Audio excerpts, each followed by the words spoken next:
¿Qué derechos tiene un trabajador cuando presenta una renuncia motivada por los incumplimientos de las obligaciones por parte del empleador? Si te interesa esta información, te invito a que te quedes hasta el final del video.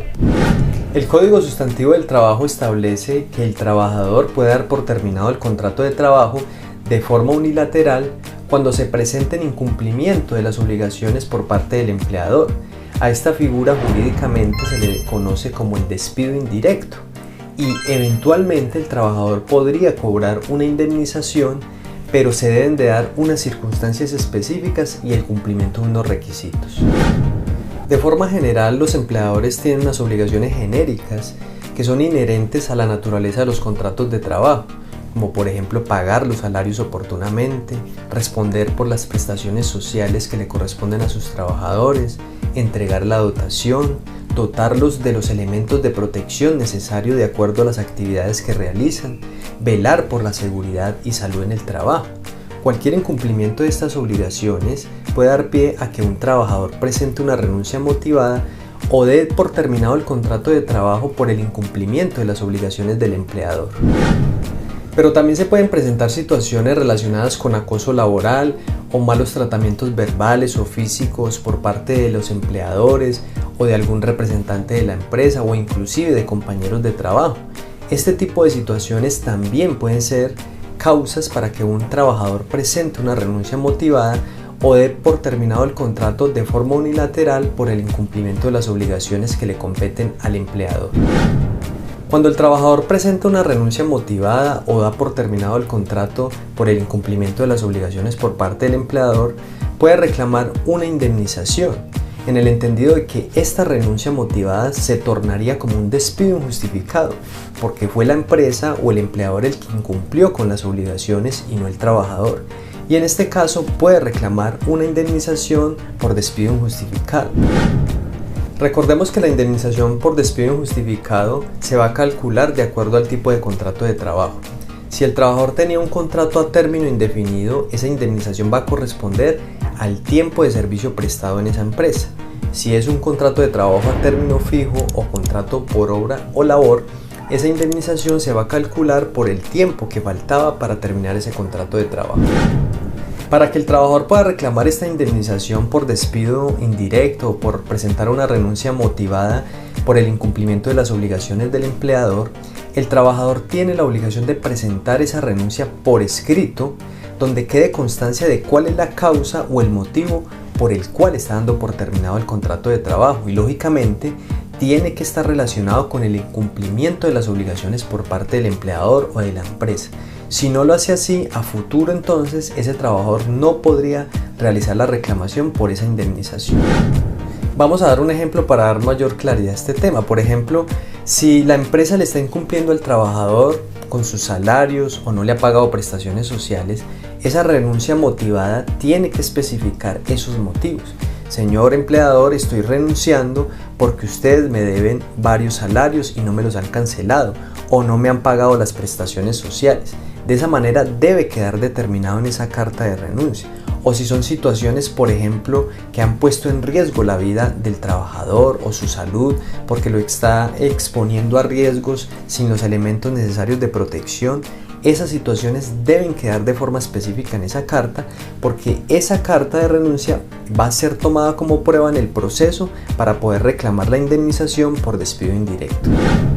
Otro aspecto importante que hay que tener en cuenta en estos casos de despido indirecto o renuncia motivada es que ese incumplimiento de las obligaciones por parte de los empleadores debe ser de manera sistemática. ¿Qué quiere decir esto? Que no basta con que se incumpla una vez, por ejemplo, el pago de salarios, sino que debe ser algo reiterado, sistemático en el tiempo. Si no es así, no se puede configurar este tipo de renuncia motivada o configurar el despido indirecto. Entonces hablamos, por ejemplo, el caso de que se incumplió una quincena. No basta solamente con ese incumplimiento, sino determinarse cuántas quincenas o cuántas mensualidades ha incumplido ese empleador, o en su defecto si son situaciones, por ejemplo, de falta de entrega de los elementos de seguridad o de protección para los trabajadores, donde se evidencia que el trabajador de forma reiterada ha reclamado esos elementos y que el empleador ha hecho caso omiso y no se los ha entregado. Tiene que ser de manera reiterada. Si no es así, no se podría configurar el despido indirecto y por ende no se podría reclamar la indemnización. Otro aspecto importante que hay que tener en cuenta es la inmediatez para presentar esa renuncia motivada. No puede el trabajador presentar una renuncia por un hecho que pasó hace un año o hace varios meses. Recordemos que debe ser de forma sistemática, pero también el trabajador debe actuar de forma inmediata. No podría entonces, por ejemplo, el trabajador presentar una renuncia motivada porque hace 8 meses recibió malos tratamientos verbales por parte del empleador o de un compañero de trabajo. En este caso tampoco se configuraría el despido indirecto y tampoco daría lugar a la indemnización. De otro lado, hay que tener presente que, si bien es cierto, esa renuncia que se presentó a la empresa va a servir como prueba dentro del proceso para reclamar esa indemnización, también es cierto que se debe probar el incumplimiento de esas obligaciones por las cuales se renunció. Es decir, que no basta con enunciarlos en la carta de renuncia, sino que dentro del proceso hay que presentar otras pruebas que acrediten el incumplimiento de esas obligaciones. De lo contrario, tampoco se podría reclamar la indemnización.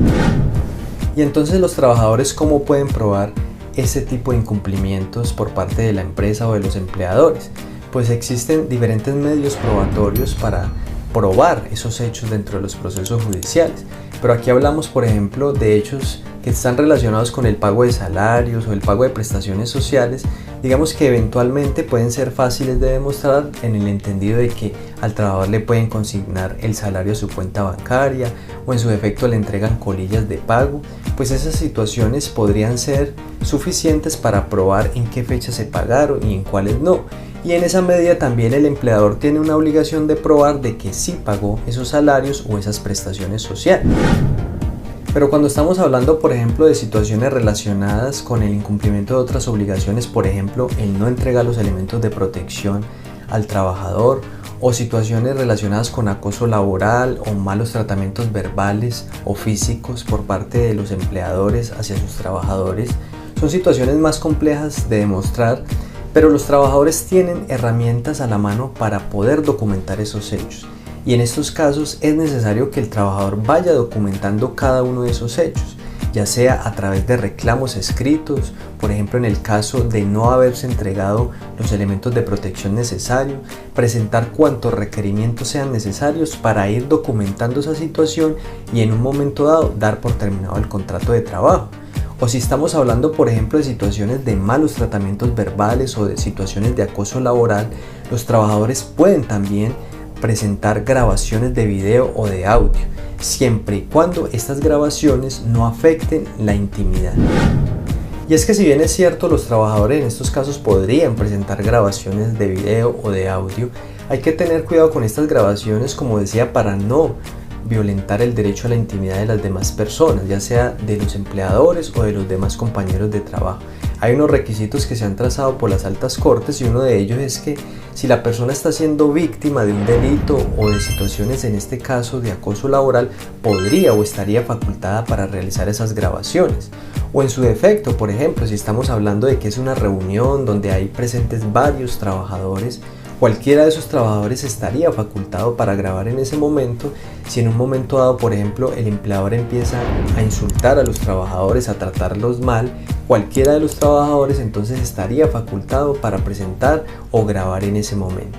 Lo importante es que los trabajadores puedan documentar estos hechos y, como decía, tiene que ser una situación que sea de forma reiterada o sistemática en el tiempo para que esa situación se pueda configurar como un despido indirecto. También como prueba se puede presentar en estos procesos los testimonios de personas, en este caso de compañeros de trabajo que puedan acreditar esas situaciones. Cuando estamos hablando, por ejemplo, de los malos tratamientos verbales o de situaciones de acoso laboral, también pueden servir como prueba dentro de los procesos judiciales que se inicien para reclamar la indemnización por despido indirecto o renuncia motivada por el incumplimiento de las obligaciones del empleador. Finalmente, hay que tener en cuenta, y es que esta indemnización por despido indirecto o renuncia motivada no se genera de forma automática y el empleador o las empresas no la van a pagar de manera autónoma. Es necesario iniciar un proceso judicial ante un juez laboral y dentro de ese proceso es el juez el que va a tomar la decisión si, conforme a las pruebas aportadas, el trabajador tiene derecho o no a esta indemnización. Si tienes dudas sobre este tema, no dudes dejarla en los comentarios o puedes contactarnos al número WhatsApp que ha aparecido durante todo el video y con mucho gusto te brindaremos la orientación necesaria. Mi nombre es Julián Londoño, soy abogado en la ciudad de Medellín, pero presto asesorías a nivel nacional a través de llamada o de videollamada o de forma presencial en el área metropolitana del Valle de Aburrá. Si requieres contratar mis servicios, en la descripción de este video te voy a dejar un link con los medios de contacto. Nos vemos hasta una próxima oportunidad.